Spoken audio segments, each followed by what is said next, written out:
Welcome to Kenton Teaches. Enjoy the video. You start by signing into your Google account and opening the page or Drive file that contains the video.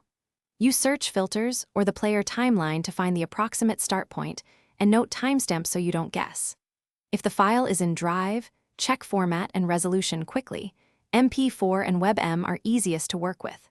Once done, decide whether you'll download the whole file first or capture a segment directly in browser using a tool. This choice shapes the next steps.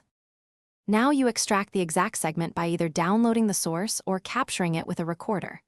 If you download, open it in a lightweight editor and enter precise start and end times in seconds or frames. If you recorded, trim the capture to remove prep and filler. Make sure you export using compatible codec and settings.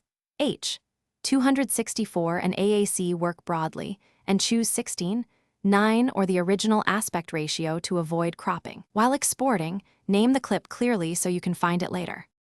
Finish by checking your clip for audio/video sync, visual artifacts, and correct duration.